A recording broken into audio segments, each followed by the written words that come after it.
యాదాద్రి భువనగిరి జిల్లా భువనగిరి మున్సిపల్ కార్యాలయం ముందు బుధవారం బీఆర్ఎస్ పార్టీ ఆధ్వర్యంలో పట్టణంలో నీటి ఎద్దడిని నివారించాలని ఖాళీ బిందెలను ప్రదర్శిస్తూ మహిళలతో పెద్ద ఎత్తున ధర్నా ఆందోళన కార్యక్రమం చేపట్టారు. అనంతరం మున్సిపల్ కమిషనర్ చంద్రశేఖర్ రెడ్డికి వినతిపత్రం సమర్పించారు.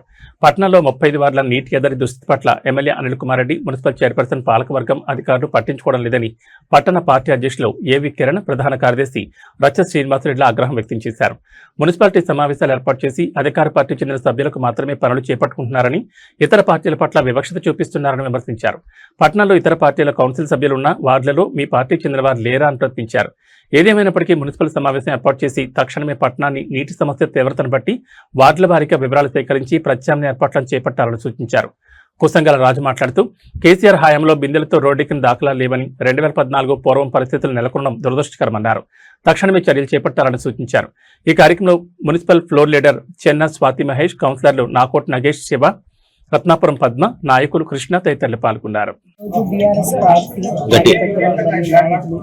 మున్సిపల్ ఆఫీస్ నీటి సమస్య గురించి ధర్నా చేయడం జరిగింది.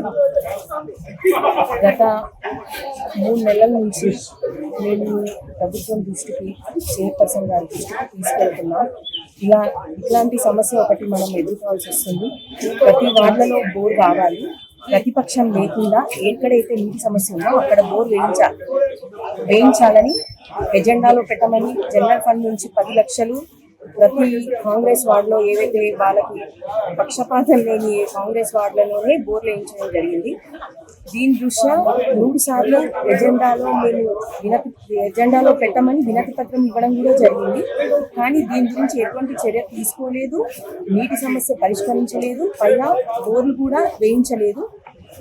మేము ఈ నీటి సమస్యను పర్మనెంట్ గా పరిష్కరించాలని డిమాండ్ చేస్తూ ఈ రోజు ధర్నా చేయడం జరిగింది.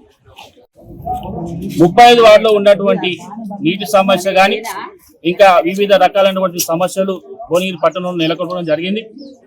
మరి ఇలాంటి సమస్యలను ఎమ్మెల్యే గారి దృష్టికి ఒకసారి తీసుకొద్దాం. ఎందుకంటే మున్సిపల్ అధికారులకు కూడా చెప్పడం జరిగింది. మున్సిపల్ అధికారులు మరి ఎమ్మెల్యే గారు చెప్తేనే చేస్తురా, లేకపోతే వాళ్ళకి ఇచ్చినటువంటి హోదాతో చేస్తురా అనేది కూడా ఇంతవరకు మాకు అర్థం కావట్లేదు. దయచేసి ఎమ్మెల్యే గారు 35 వార్డుల దృష్టి సాధించాలి. నెంబర్ 1, ఎక్కడెక్కడైతే ప్రధాన సమస్య ఉన్నదో మరి తన సబార్డినేట్లు ఎవరైతే మున్సిపల్ అధికారులు ఉన్నారో వాళ్ళని ఇమ్మీడియట్లీ పంపించేసి ఆ సమస్యను తొందరగా తీర్చే విధంగా వాళ్ళ దృష్టికి రావాలనే ఉద్దేశంతో వాళ్ళ మున్సిపాల్ ఎదుట మేము ధర్నా చేయడం జరిగింది. ఇంకో ముఖ్యమైన విషయం చెప్తున్నా, 35 వార్డులలో ప్రతి వార్డులో కూడా బోర్లు వేయాలి. అన్ని వార్డులలో ఉన్న సమస్యలన్నీ కూడా తీర్చాలి. ఈ రోజు మేము భారీ ఎత్తున మున్సిపాల్ ముందు ధర్నా చేసినాం. కానీ నెక్స్ట్ ఒక్క సమస్య కూడా పరిష్కారం కాకపోతే పాలక వర్గం ఎవరైతే ఉన్నారో, భువనగిరి పట్టణాన్ని పాలిస్తున్నటువంటి పాలక వర్గం ఎవరైతే ఉన్నారో వాళ్ళ ఇంటి ముందే ధర్నా చేస్తాం 100%. మేము అందరం 35 వార్డుల నుంచి మొత్తం బీఆర్ఎస్ పార్టీకి అనుగుణంగా ఉన్నటువంటి వాళ్ళని అందరూ కూడా సేకరించి పాలక వర్గం ఇంటి ముందు ధర్నా చేస్తామని సందర్భంగా తెలియజేస్తాం. గాల్లో రాలేదు, ఆయన గాల్లో వస్తే కింద చెట్లు కొట్టేయలేదు, పరదాలు కట్టుకొని మేము ప్రజల్లోకి రాలేదు. అంతేకాకుండా సినిమా సెట్టింగ్ లా వేసుకొని మరి కుప్పానికి సినిమా సెట్టింగ్ వేసుకొని డీజిల్ ట్యాంకర్లో నీళ్లు తీసుకొచ్చి సినిమా సెట్టింగ్ వేసి సాయంకాలానికి సినిమా సెట్టింగ్ మేమేం ఎత్తేలా. ఈరోజు వైసీపీ పార్టీ వారు మాట్లాడుతున్నారు, వారి పార్టీకి మాట్లాడే నైతిక విలువ కూడా లేదు. ఎందుకంటే ఈ రాయలసీమను సస్యశ్యామలం చెయ్యాలి, హంద్రీనీవా కావచ్చు, తెలుగు గంగ కావచ్చు, సాగునీటి ప్రాజెక్టులు తీసుకురావాలి. ఇక్కడ పూర్తి అంటే కృష్ణా జలాలు తీసుకొస్తే తప్ప రాయలసీమ సస్యశ్యామలం కాలేదు అని గ్రహించిన వ్యక్తి అన్న నందమూరి తారక రామారావు గారు.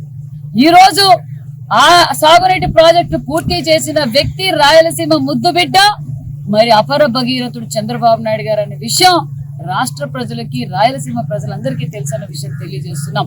మరి ఈ రోజు వైసీపీ పార్టీ వాళ్ళు మేమేదో వెడల్పు లైనింగ్ పనులలో దోపిడీ జరిగిందన్నారు. చేతనైతే అది నిరూపించండి, మేము నిరూపిస్తాం. ఆల్రెడీ నిరూపిస్తున్నాం. ఒక్కొక్కటిగా మీ స్కామ్లు ఏంటనేది ప్రజలు చట్టబద్ధంగా ఈ రోజు ఒక్కొక్క స్కామ్ బయటపడతా ఉంది. మేము 14-19లో సాగునీటి ప్రాజెక్టుల కోసం ఎంత ఖర్చు పెట్టామో క్లారిటీగా మేము చెప్తున్నాం. 12,500 కోట్లు మేము ఖర్చు పెట్టాం. మరి 19-24లో మీరు ఈ రోజు మాట్లాడుతున్న రాయలసీమ నాయకులందరూ మరి ఆ రోజు జగన్మోహన్ రెడ్డి గారిని ప్రశ్నించలేకపోయారు.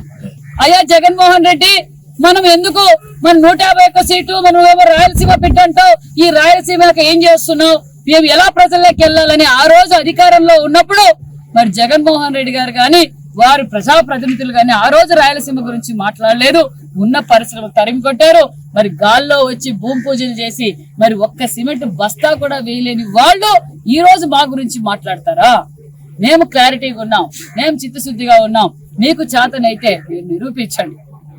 మిమ్మల్ని మీరు బతికించుకోవడానికి, మిమ్మల్ని మీ ఉనికి చాటుకోవడానికి కోసం ఈ రోజు చిల్లర రాజకీయాలు చేస్తున్నారు. మేము ప్రజలకు ఈ అతి తక్కువ కాలంలోనే కృష్ణా జలాలు 750 కిలోమీటర్లు కృష్ణా జలాలు తీసుకెళ్లాం.